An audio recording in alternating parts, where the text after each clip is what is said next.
সোনামুখীর ছবি দেখালাম আপনাদের, কিন্তু এবার দেখাবো পশ্চিম মেদিনীপুরের ছবি। সেখানেও কিন্তু স্বাভাবিক পরিস্থিতি এখনো পর্যন্ত হয়নি। জলের তলায় বাজার, ব্যস্ততম রাজ্য সড়ক আর ব্রিজ দখল করে চলছে ঝুঁকিপূর্ণ কেনা বেচা।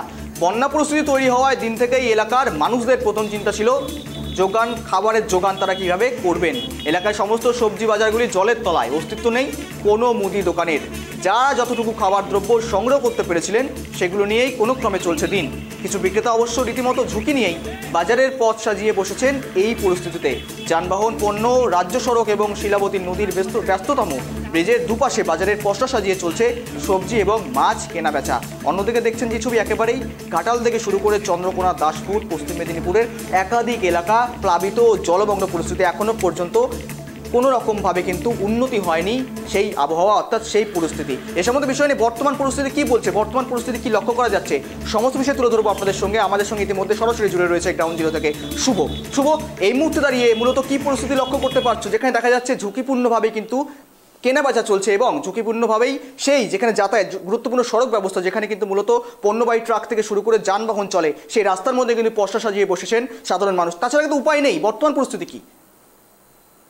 দেখো, বানভাসী ঘাটাল এবং শুধু ঘাটাল নয়, ঘাটাল, চন্দ্রকোনা, দাসপুর যে বিস্তীর্ণ এলাকা বানভাসী হয়েছিল, ধীরে ধীরে জলস্তর কমতে শুরু করলো। একেবারে যে দুর্ভোগ কেটেছে মানুষের এমনটা বলা যায় না। এখনো পর্যন্ত অধিকাংশ এলাকায় বানভাসী, কিন্তু সমস্যা সেটা হলো পানীয় জল, খাদ্য এবং বিদ্যুৎ। পানীয় জলের সমস্যাটা কোনোভাবে স্থানীয়রা তাদের নিজেদের মতো করে চেষ্টা করে মিটিয়ে নিতে পারলেও খাবারের সমস্যাটা একইভাবে থেকে যাচ্ছে। বারে বার যে অভিযোগটা উঠে আসছে যে পর্যাপ্ত পরিমাণ ত্রাণ তারা পাচ্ছেন না, আর বাজারে করতে গিয়ে একমাত্র ভরসা হয়ে দাঁড়াচ্ছে যে ব্রিজ রয়েছে, যে রাজ্য সড়ক রয়েছে, সেই রাজ্য সড়কের উপরে থাকা বাজার। এবং সেই ব্যস্ততম সড়ক দিয়ে কিন্তু প্রতিনিয়ত যান চলাচল করছে, ট্রাক চলছে, পণ্যবাহী গাড়ি, যাত্রীবাহী বাস। এই ঝুঁকিপূর্ণ অবস্থার মধ্যে দিয়ে তাদেরকে বাজার করতে হচ্ছে। আমি এখানে একজনকে পেয়ে গেছি যিনি বানভাসী এলাকার মানুষ, তার সাথে একটু কথা বলে নেবো। বন্যার জল কতটা পরিমাণ কমছে? ধীরে ধীরে কমছে, আর সেরকম জোর কমছে না। মানে এখনো পর্যন্ত আপনাদের দুর্ভোগ কাটেনি? না না, আবার কাটবে, তার কোনো নিশ্চয় নেই। এখনো বহুদিন সময় লাগবে। এখন এই অবস্থা, বাজার করতে খুব কষ্ট। বাজার তাহলে করছেন কোথা থেকে? দিন থেকে করে নিয়ে গেল, গাড়ি চলাচল করছে, তার মধ্যে দিয়েই করতে হচ্ছে, মানে ঝুঁকিপূর্ণ হবে। হ্যাঁ, জীবন হাতে করে বাজার করতে হচ্ছে।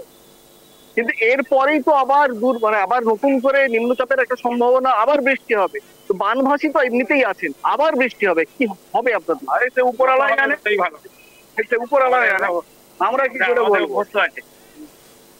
এইভাবে চলতে হবে। দেখো গৌরব, এখানে যারা বানভাসী মানুষ তারা এইটাকে ভবিতব্য ধরে নিয়েছেন যে এই যে দুর্ভোগ, তাদের বোধহয় দুর্ভোগ দুর্ভোগ কাটবে না। এরপরে আবার নিম্নচাপ, আবার নিম্নচাপের পর আমাদের জল আবার বাড়বে, আবার বন্যা পরিস্থিতি হয়ে উঠবে ঘোরালো। ফলে এই দুর্ভোগ দুর্যোগ সব মিলিয়েই তাদের জীবন প্রায় দুর্বিষহ হয়ে উঠেছে। কিন্তু শুভ, একই তো দুর্ভোগের বিষয়, পাশাপাশি প্লাবিত এলাকায় এখনো পর্যন্ত ধীরে ধীরে জল কমলেও দুর্ভোগের শিকার সাধারণ মানুষ। কিন্তু এই মুহূর্তে দাঁড়িয়ে তুমি জানার চেষ্টা করো স্থানীয়দের কাছ থেকে, তারা কোনো রকম ভাবে প্রশাসনিক কোনো সহযোগিতা পেয়েছেন, ত্রাণ শিবিরকে আশ্রয় তারা দেওয়া হয়েছে, বা পাশাপাশি কোনো রকম দিক থেকে সহযোগিতা কি করা হয়েছে প্রশাসনিক দিক থেকে দেখতে গেলে?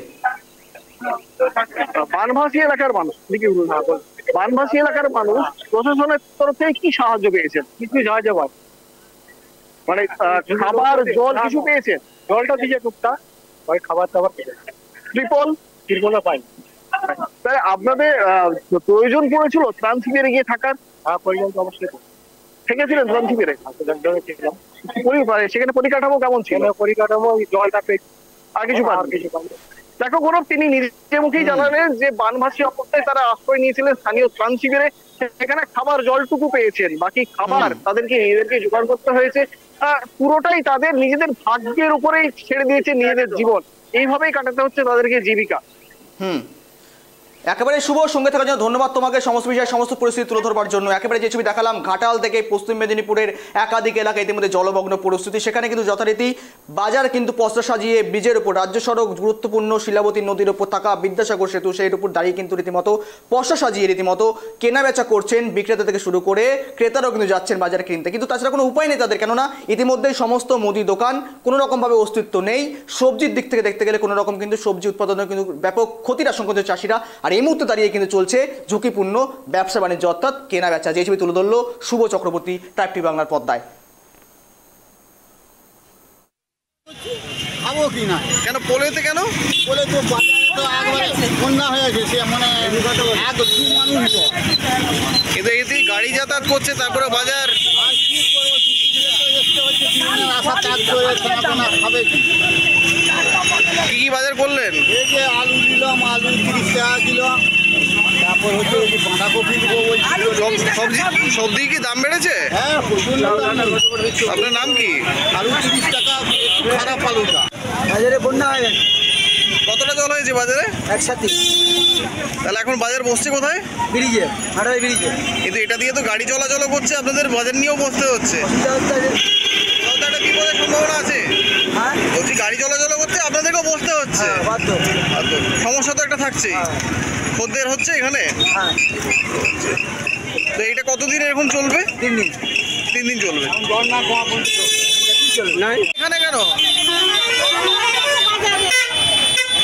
কোথায় চলবে? এক কোমর। তাহলে কোথায় বাজার বসিয়েছেন? ব্রিজেতে? তো এখানে তো গাড়ি যাতায়াত করছে, ভয় লাগছে না? কি করবো? এসে দেখি এত জল হয়েছে,